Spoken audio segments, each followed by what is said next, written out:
in our civilization. They set out to destroy us. And Berlin Conference put the nail on that coffin. So they gave Djibouti the same sovereignty as the United States. They gave Burundi the same sovereignty as China. They gave Togo. You see, the EU realizes individual little countries, they can't survive on the world stage. So they come together as the European Union. Now picture this now. So they cut up this Africa into the tiny little countries, small economies that could never survive on their own, but gave them the same sovereignty as the big boys.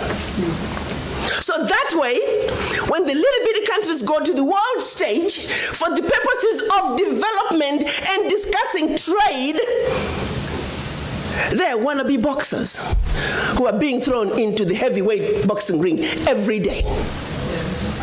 How do you put China in the same boxing ring with Eswatini? Eswatini has 1.2 million people. China has 1.4 billion people. And you put them on the same stage and say, go at it, negotiate. Are you with me? Yes.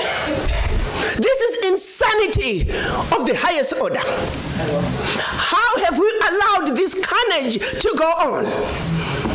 When Eswatini is thrown in the same boxing ring with China and Eswatini collapses before Eswatini even gets on the stage, the world says, well, Eswatini, what's wrong with you? Why can't you take care of your people? Well, China came in and said, Eswatini, give me all your gold or else. And if Eswatini does not agree, they just go on next door to Lesotho and give Lesotho an extra $1. And if Lesotho doesn't take it, they just jump on to Togo, Central African Republic. It was all by design. 1884. They did something else in addition to chopping us up. They also set out to make the African believe that everything African was bad and undesirable, and everything Western, particularly French and British, was more desirable. We call that the legacy of colonization. Prior to that, they had started long working on the slaves. Make them think everything about them, forget anything about Africa. Where you come from is a horrible place, diseased and dying people, constantly at war with themselves, uncivilized. Cut out any communications with them. You need to just know what we tell you. And we call that the legacy of slavery. So that's where you look at where we are today. 135 years later, a system that was put in place to see to it that Africa and her children are forever defeated, that Africa is forever exploited, remains in place today, alive and well. And we sit here and we ask ourselves, why isn't Africa moving forward? Why does Africa continue to be taken advantage of? Well, I'll tell you why, very simply. Until Africa comes together as a continent speaking with one voice, one continent, one people, nothing, and I repeat, nothing is gonna change. As individual little African countries, we are wannabe boxers. We will never make it fighting against the heavyweights. We must speak with one voice. Yeah. And this is exactly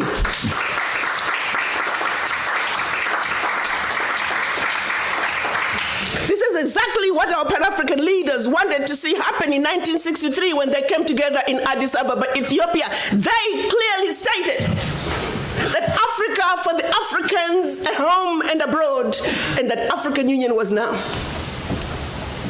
They said Africa must speak with one voice.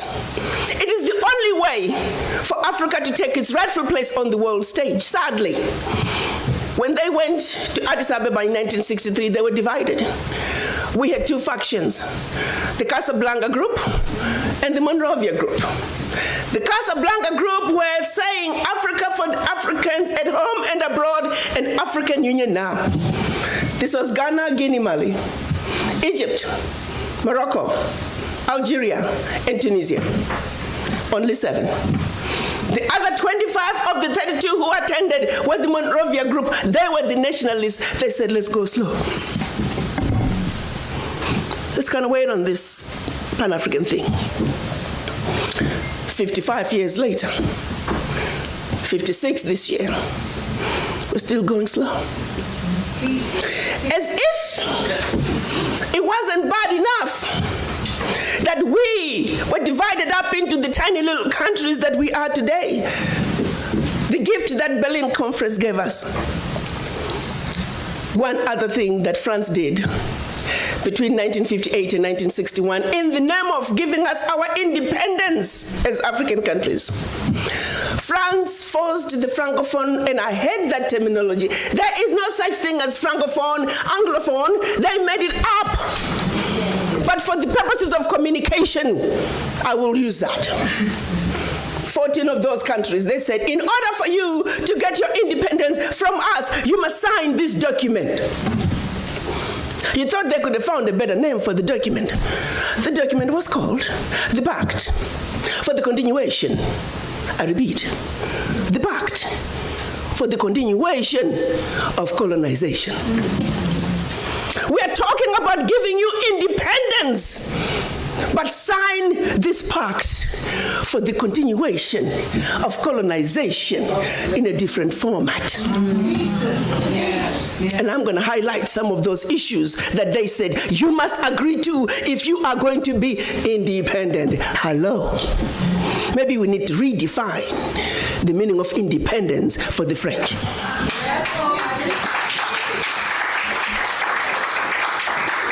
First, France said, you see, you monkeys, you don't know how to manage your money. We're going to demand that you deposit 85% of your bank reserves with the French Minister of Finance.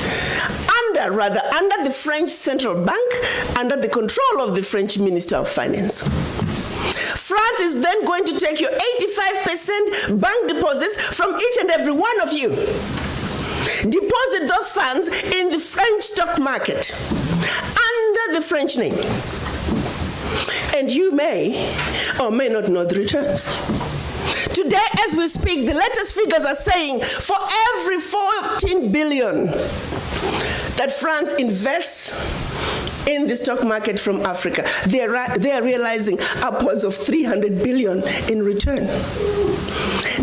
Every year, year in, year out, because of these deposits from the African countries, France is taking out of Africa over $500 billion. Now figure it out.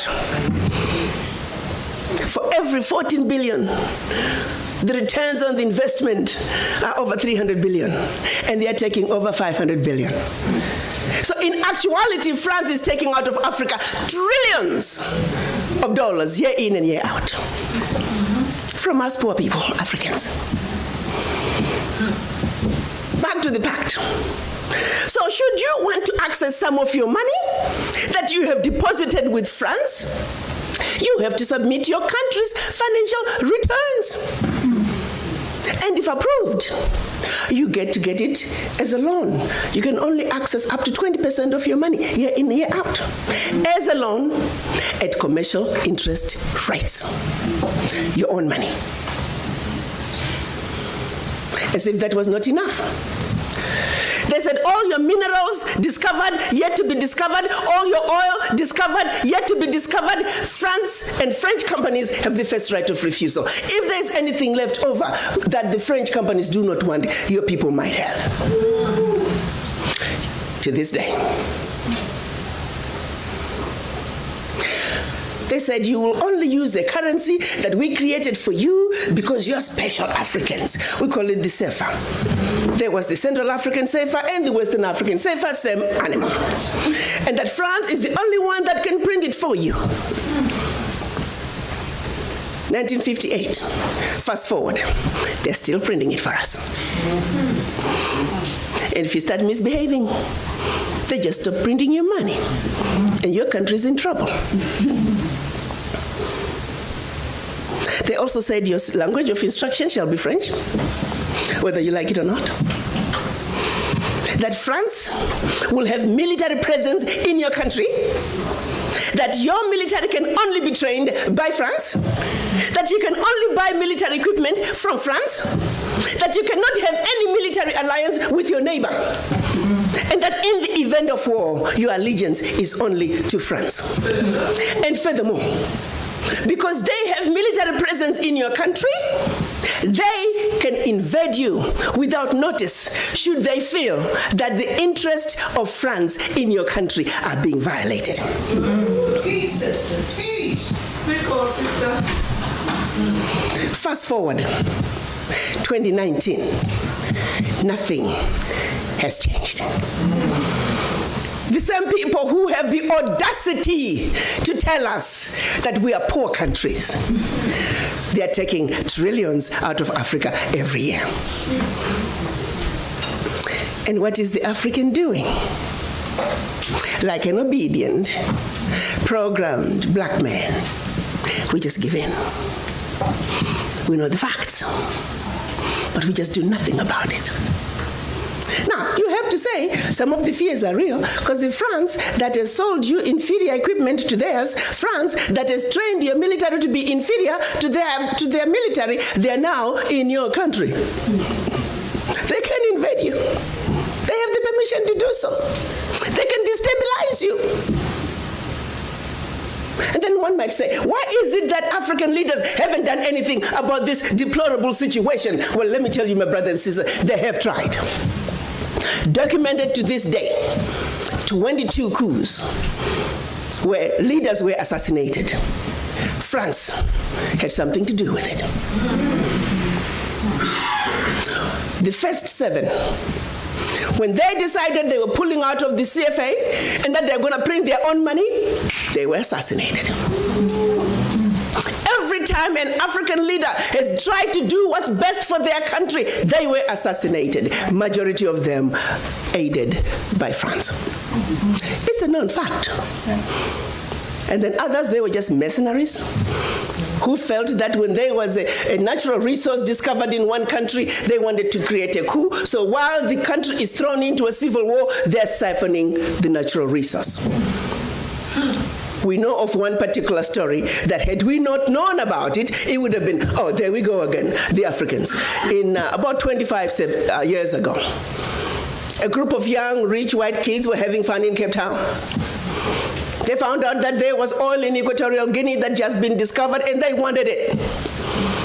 So they set out a plan to have a coup in Equatorial Guinea. So while the Guineans are busy fighting a civil war, they will be siphoning the oil. But they made one mistake. There were 2 planes. One was to leave South Africa, stop in Zimbabwe, pick up more ammunition on their way to hunt in Equatorial Guinea.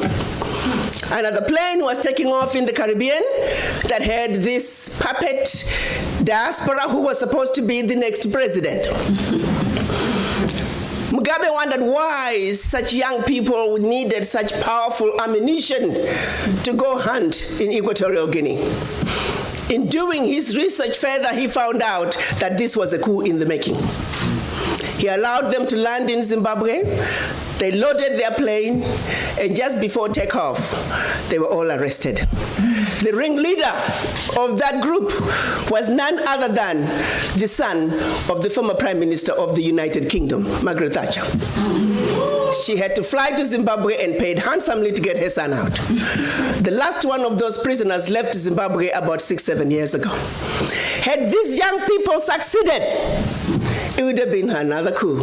There you go, the Africans again. Such, my brothers and sisters, is the story of your Africa. They don't do coups anymore.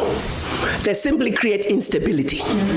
So when you hear of an instability in an African country, ask yourself, what is really going on?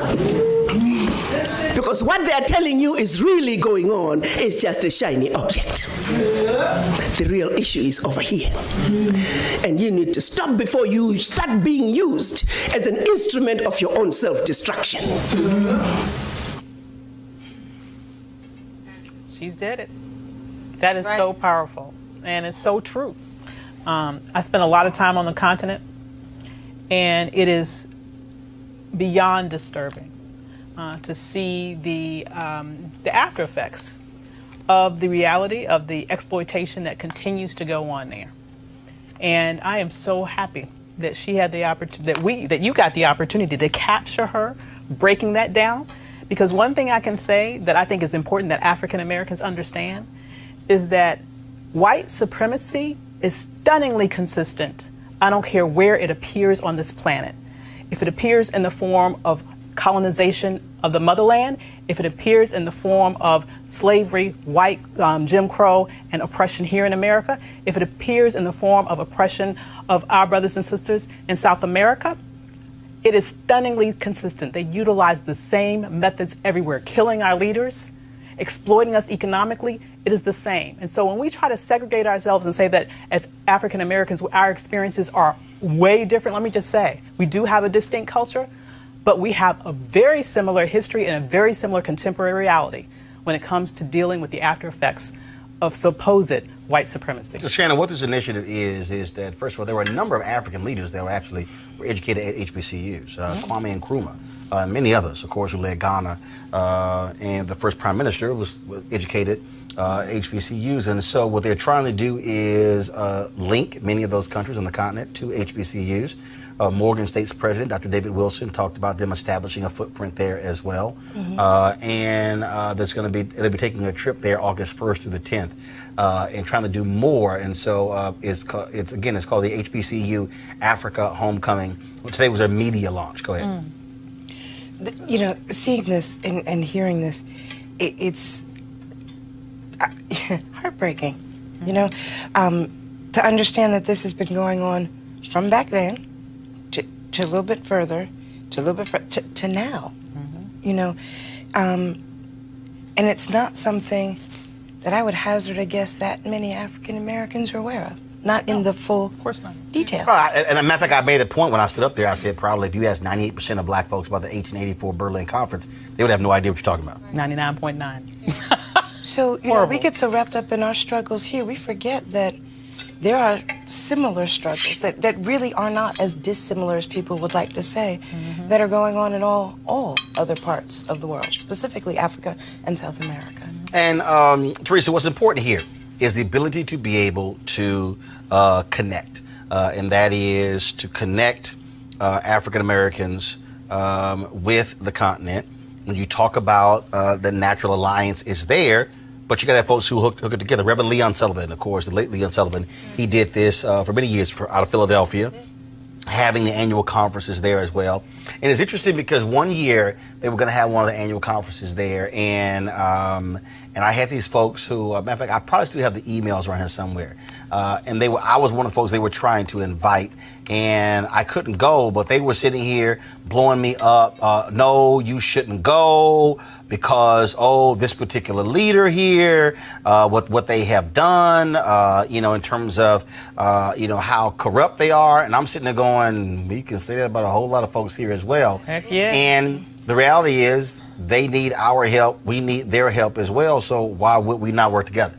We should work together. And I think that connectability